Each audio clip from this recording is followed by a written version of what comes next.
और हमारे सीएम ठाकुर हैं और उन्होंने बड़े गर्व से कहा था मैं भी छत्री हूँ, तो छत्री कुल में पैदा होना कोई अपराध नहीं है। चले थे रोहिंग्या को बाहर करने, बाहर हमको कर दिया। हमारे बहुत से दोस्त एससी हैं, बहुत से दोस्त बैकवर्ड हैं, लेकिन आपने इसको लाने के बाद हमारे उनके बीच में दूरियां तय कर दी।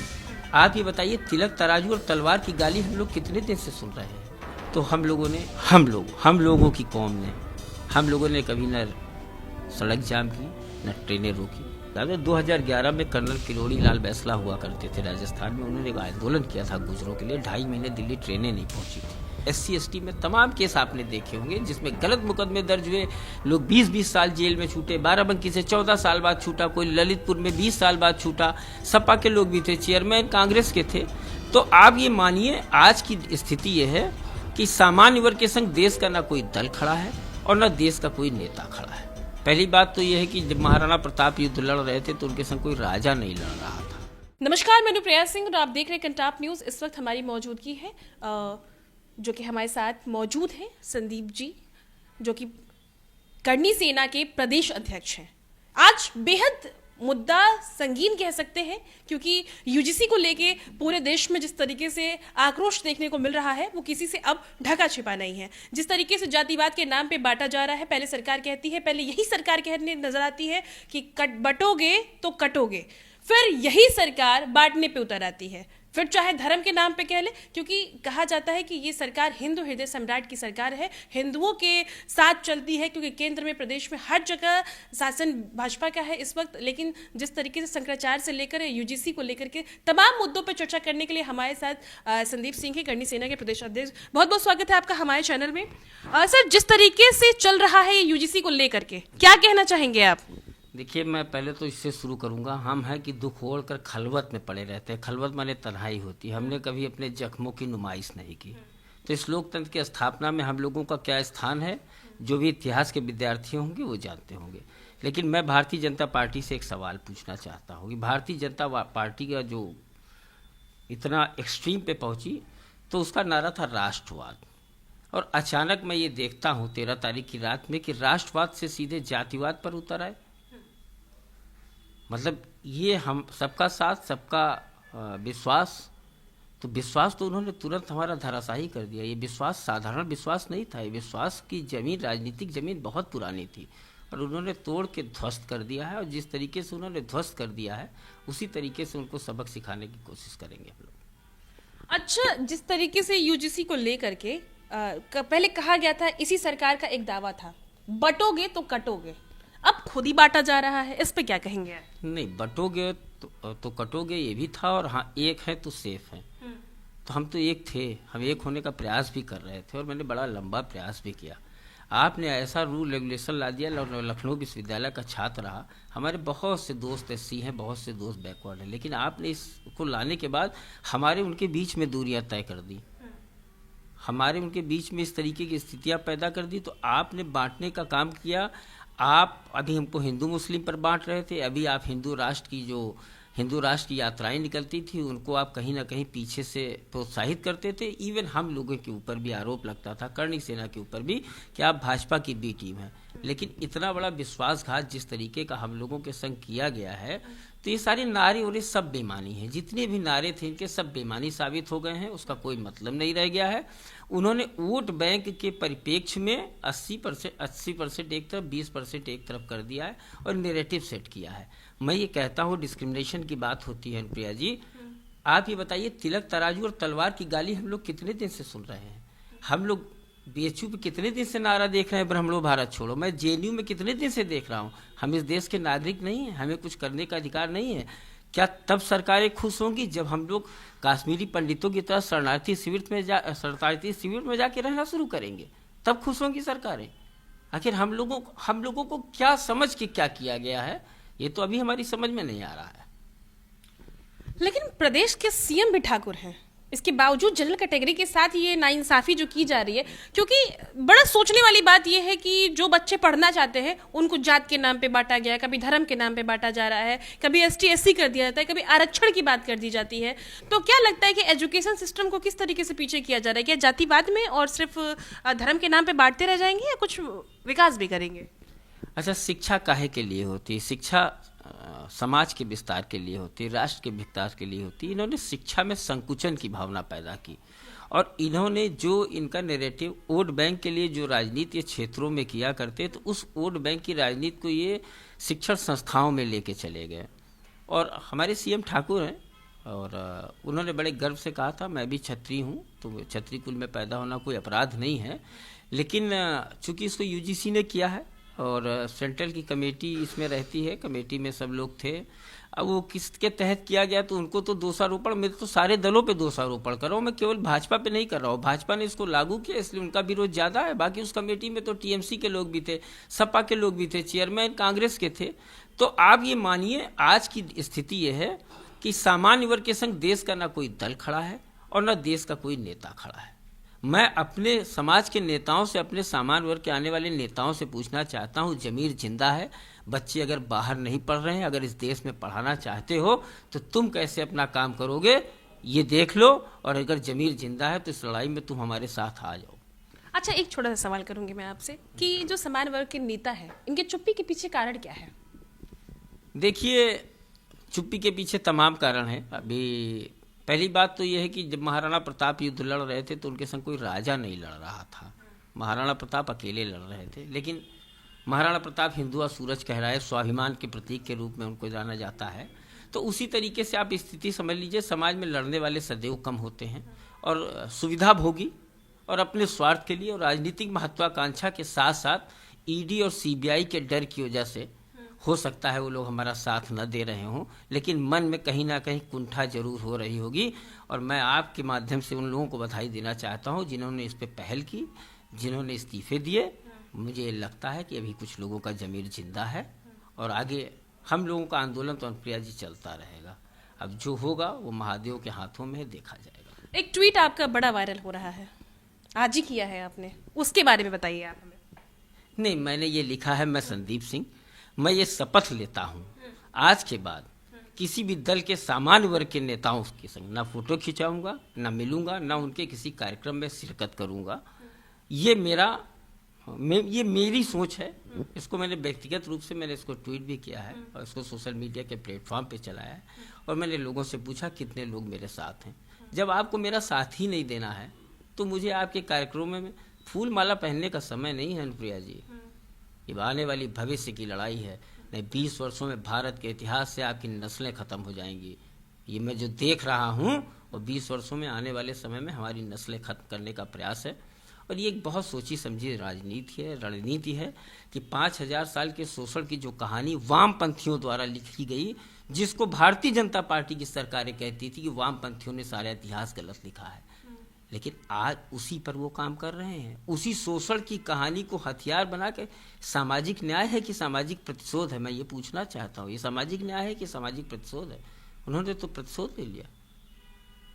अच्छा, सामान्य वर्ग के वो कौन कौन से नेता होंगे जिनके साथ आप तस्वीर खिंचाने से इनकार कर देंगे? कौन से वो खास अहम जिनसे आपके मन में वो खटास है कि वो इस वक्त यूजीसी पे बात नहीं कर रहे हैं? मैं किसी भी नेता के संग जल्दी फोटो नहीं खिंचाता हूँ। मेरी फोटो या तो अकेले चलती है या मेरी फोटो सामान्य जन के संग, वैसे भी मुझे शौक नहीं है। लेकिन कोई भी नेता सामान्य वर्ग का जो मंत्री, विधायक और सांसद होगा, जो सदन में बात उठा सकता है, उसके संग ना फोटो खिंचाऊंगा, ना मिलूंगा, ना उसके किसी कार्यक्रम में शिरकत करूंगा। और मैं अपने समाज का कार्यक्रम जब करूंगा तो मैं उनको बुलाऊंगा भी नहीं। ये मैं आपके चैनल के माध्यम से करूँगा। अगर आवाज नहीं उठाएंगे तो मैं नहीं बुलाऊंगा, आवश्यकता ही नहीं है। भाई, तुमको राजनीतिक लालच होगा, तुम स्वार्थवश होगे, तुमको पैसे कमाने की होगी। ये जनसेवा नहीं है, नहीं ये प्रधानमंत्री जी की जनसेवा है। ये तो हिटलर की तरीके से, जैसे हिटलर ने यहूदियों को नरसंहार किया था, बस उसने नरसंहार किया था। आपने जो है हमारा कत्लेआम किया और कागजों से कर दिया, बस आपने तलवारें नहीं उठाई हैं। तो हम तो ये कहते हैं कि यूजीसी में लागू किया, सीबीएसई में लागू कर दो, क्लास फर्स्ट के बच्चों से लागू कर दो ना।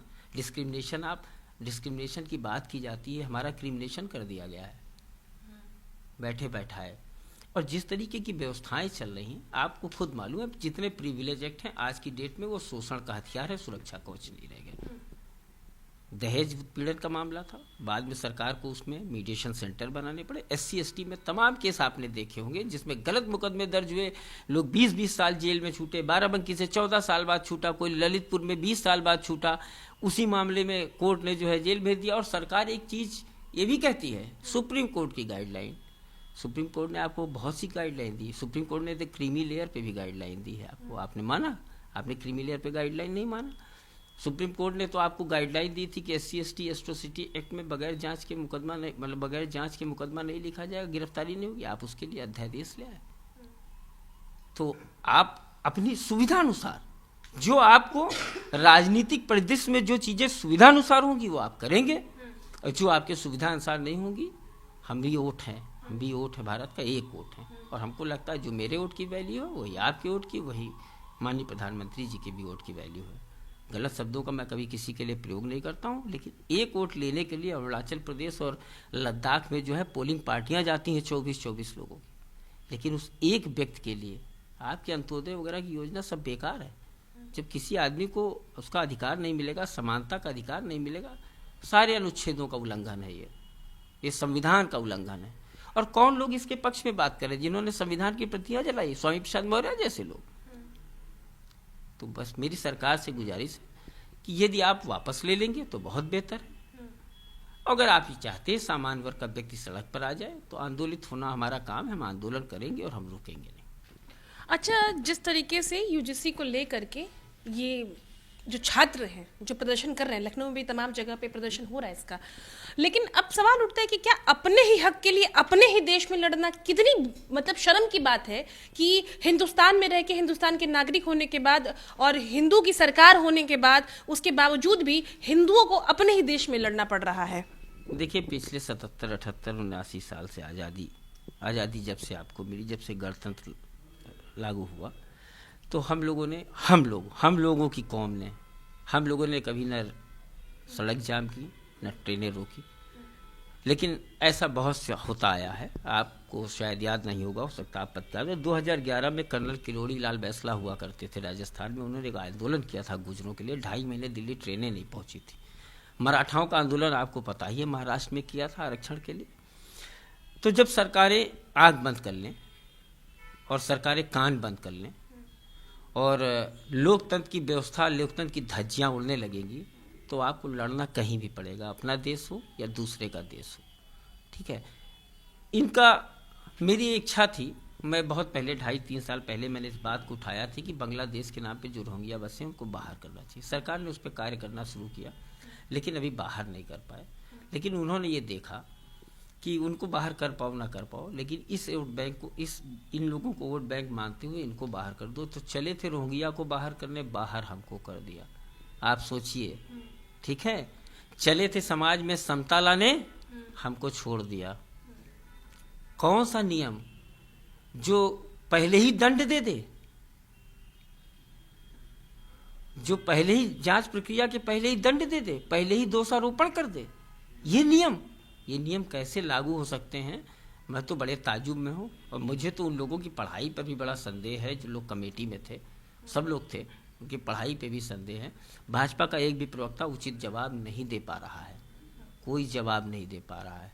वो उसमें गोल गोल घुमा रहे हैं कि उन्होंने ऐसा कहा। धर्मेंद्र प्रधान जी ने कहा कि किसी का डिस्क्रिमिनेशन, जो चीज़ें तुमने लिख के दी हो तुम्हारे बोलने से नहीं मानूंगा, जो चीज़ें लिख के आई हैं उसको लिख के ही देना पड़ेगा तो मानूंगा।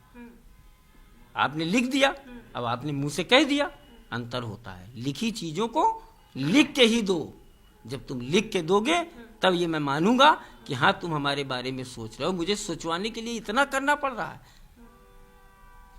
तो हमने ये मान लिया है कि हम लोग 2ym दर्जे के नागरिक हैं इस देश के। तो जो बाहर से शरणार्थी आए, बांग्लादेशी रोहिंग्या, जब वो इतना लड़ सकते हैं तो हम तो इस देश के नागरिक रहे, इतने वर्षों तक वोट दिया, तो लड़ना हमारा काम है। मैं लड़ूंगा इस लोकतंत्र में, चाहे अब इसके लिए अलोकतांत्रिक व्यवस्था को अपनाना पड़े। ये भी मैं आपसे कह रहा हूँ, अभी तक तो नहीं अपनाया था, लेकिन हो सकता है अपनाना पड़े। अच्छा, कहते कि हिंदू हृदय सम्राट की सरकार है। माघ में अभी मुक्तेश्वरानंद के साथ जो हो रहा है, उनके जो शिष्य थे उनकी चोटी पकड़े घसीट के मारने से लेकर के अब चारों शंकराचार्य एक हो गए हैं। उन्हें स्नान ना करने देना। चलिए, स्नान और प्रोटोकॉल तो समझ में आता है, लेकिन क्या प्रशासन को सनातन धर्म पे इस तरीके से हाथ उठाना क्या शोभा देता है? इस पे क्या कहेंगे आप? देखिए, वो लोग धर्म गुरु हैं और मैं बहुत छोटा हूँ उनके सामने, मेरी कोई हैसियत नहीं है। और हमारे प्रदेश की गद्दी पे जो बैठे वो भी संत हैं, वो दो संतों के बीच का मामला है और उसमें प्रशासन अपनी बात कर रहा है और वो अपनी बात कर रहे हैं। लेकिन मारपीट इस लोकतंत्र में, जब पुलिस को अधिकार नहीं है किसी को मारने का, किसी अपराधी को भी मारने का अधिकार नहीं है, मानवाधिकार का उल्लंघन होता है, तो मारपीट नहीं करनी चाहिए। बाकी जो इश्यूज थे उन इश्यूज को अपने हिसाब से देखना चाहिए था, वो तो लॉ एंड ऑर्डर का मैटर था। अभी तो हम लोग धर्म की चाशनी जितनी हमने लपेटी थी सब छोड़ दी, अभी केवल हम लोग यूजीसी पे लगे हुए हैं, क्योंकि बहुत हुआ धर्म की लड़ाई। जब हम ही नहीं रहेंगे तो धर्म लेके क्या करेंगे? तो धर्म के नाम पे तो राजनीति की जा रही है पिछले कई सालों से। कभी, क्योंकि जिस तरीके से शंकराचार्य ने भी कहा कि राम मंदिर कैसे बनवाया उन्होंने, वो तो वकील लड़ रहे थे। हाँ, तो धर्म का जो चोला पहन के ये लोग बैठे हैं, जातिवाद कर रहे हैं, और अब तो जनरल कैटेगरी के लोग को साइड कर दिया गया है। तो धर्म और जाति क्या लगता है 2027 के चुनाव को प्रभाव करने वाली है इस बार? देखिए, ऐसा है कि हम हिंदू धर्म में पैदा हुए हैं, ये गर्व का विषय है। और मैंने एक ट्वीट भी किया था कि राम मंदिर बना मैं बड़ा खुश था, 370 हटा मैं बड़ा खुश था, यूसीसी लागू होगा ये सोच के मैं खुश था, लेकिन उसमें तो स्पेलिंग मिस्टेक हो गई, यूसीसी की जगह यूजीसी हो गया, है ना। और संघ हिंदू सम्मेलन करा रहा है, भारतीय जनता पार्टी के नेता हिंदू सम्मेलन करा रहे हैं, और इस समय जब हिंदू सम्मेलन चल रहा है, जब भाजपा के नेता ये कहते हैं ये हिंदुत्व की सदी है, उस समय इस तरीके की जाति वैमनस्यता उन्होंने फैलाया है, तो उसके पीछे उनकी क्या सोच है ये तो महादेव जानते होंगे। लेकिन हमारी सोच बिल्कुल स्पष्ट है कि हम बिल्कुल अपने लक्ष्य से भटकेंगे नहीं। हमारी आने वाली पीढ़ियां हमको गाली न दें, हमको चाहे अकेले ये लड़ाई लड़नी पड़े, लेकिन कम से कम आने वाले समय में हमारा नाम उन लोगों में ना हो जो महाराणा प्रताप के साथ नहीं लड़े थे। मेरा नाम उनमें होना चाहिए जो महाराणा प्रताप या महाराणा प्रताप के लिए लड़े थे। इसलिए मैं उसका विरोध करूंगा। मैं किसी दल के किसी नेता से कोई मदद की उम्मीद नहीं करता हूं, कोई आश्वासन नहीं चाहता हूं। बस ये मैं जानता हूं कि अगर सामान्य वर्ग के नेताओं का जमीर जिंदा होगा तो इस लड़ाई में आएंगे। जो जहां है, सत्र शुरू हो रहा है संसद का, उसमें भी पता लग जाएगा किसकी कितनी हैसियत है, कौन बोल पाता है कौन नहीं बोल पाता है। तो हमारा तो ये है कि अब हम पहले अपने बच्चों का भविष्य देखेंगे, क्योंकि हमारे धर्म में ही कहा गया है, तमाम आपने सुना होगा, भूखे भजन ना होए गोपाला। तो हम अपने बच्चों के कैरियर को लेकर बहुत चिंतित हैं। इस समय धर्म और राष्ट्र, हम लोग तो वो राष्ट्रवादी लोग हैं, हम लोग वो राष्ट्रवादी लोग हैं कि हमारे राणा सांगा को रामजी लाल सुमन ने जब उल्टा सीधा बोला था, उसके लिए जब हम प्रदर्शन कर रहे थे और भारत सरकार ने जब सर्जिकल स्ट्राइक की पाकिस्तान में, तो पूरे देश में प्रदर्शन रोक दिया गया और हमने दोबारा कभी उनसे माफ़ी की मांग नहीं की। हम वो राष्ट्रवादी लोग हैं। लेकिन हमको नहीं पता था कि हमको हमारे इस राष्ट्रवादिता का ये सिला मिलेगा जो यूजीसी के माध्यम से ला के दिया गया है। तो हमको ये मालूम नहीं था, ये मेरी गलती थी, उस गलती को स्वीकार करता हूँ। और मैंने ये किसी से किसी चीज़ के लिए कहा होगा तो उसको आपके माध्यम से क्षमा भी मांगता हूँ। इस समय केवल एक ही लक्ष्य है, यूजीसी रोल बैक, बस। करनी सेना क्या करने वाली है इस पर, यूजीसी को लेकर के क्या बड़ा करने वाली है यूजीसी के नए नियम के विरोध में? अब देखिए, अभी तक तो लोकतांत्रिक तरीके से ही करनी सेना ने लड़ाई लड़ी है और हमारे यहाँ भीड़ इकट्ठा होती है तो बहुत मीडिया चैनल दिखाते हैं कि तलवारें निकली। तलवारें हमारे शौर्य का प्रतीक हैं, उससे किसी की गर्दन हम लोग नहीं काटते हैं। करनी सेना का प्रदर्शन पूरे देश में चल रहा है, जगह जगह चल रहा है, जिले वाइज चल रहा है। और कल लखनऊ में भी हुआ था और आगे की कार्य योजना बन रही है। तो विरोध के जो तरीके जिससे सरकार के कान पे जू नहीं जाए, सारे वो तरीके अपनाने की व्यवस्था में हम लोग हैं और जल्द ही आप लोगों को पता लगेगा कि किसी नए आंदोलन की और शुरुआत होने जा रही है। अच्छा, अभी आप ही ने कहा था कि सामान्य वर्ग के नेता इसलिए नहीं बोल रहे हैं कि उन्हें ईडी की डर है। क्या ईडी का डर आपको नहीं है? मेरे पास कुछ नहीं है। मेरे पास सरकार का दिया हुआ कुछ नहीं है, किसी का दिया हुआ कुछ नहीं है। क्या आपको आपको नहीं लग रहा कि ईडी और सीबीआई के छापे आप तक आ जाएंगे? आने दीजिए, क्या करेंगे, क्या हमारे पास पाएंगे क्या?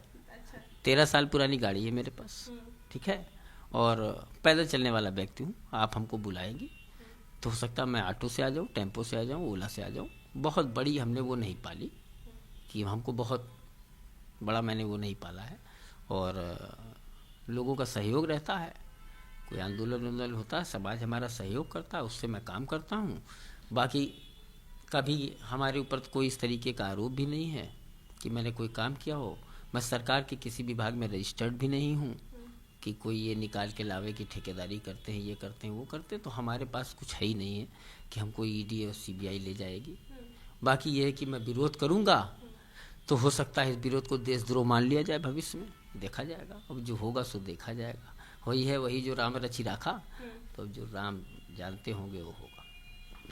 ये खास बातचीत के लिए हमारे साथ थे। देखा आपने कि कैसे विरोध के लिए भी बताया इन्होंने हमें कि हो सकता है कि देशद्रोह मान लिया जाए यूजीसी के विरोध में, जिस तरीके से ठाकुर को अलग कर दिया गया। तमाम मुद्दों पे हमारी बातचीत हुई, जिस तरीके से सनातन की बात की जाती है, समर्थन की बात की जाती है, विकास की बात की जाती है, एक की बात की जाती है, और कटोगे बढ़ जाओगे तो कट जाओगे, तमाम मुद्दों पे होती है, लेकिन खुद ही बांटने का काम अभी सरकार कर रही है। फिलहाल के लिए इतना ही। मैं थी अनुप्रिया और आप देख रहे थे Kantap news, camera person Sumit के साथ।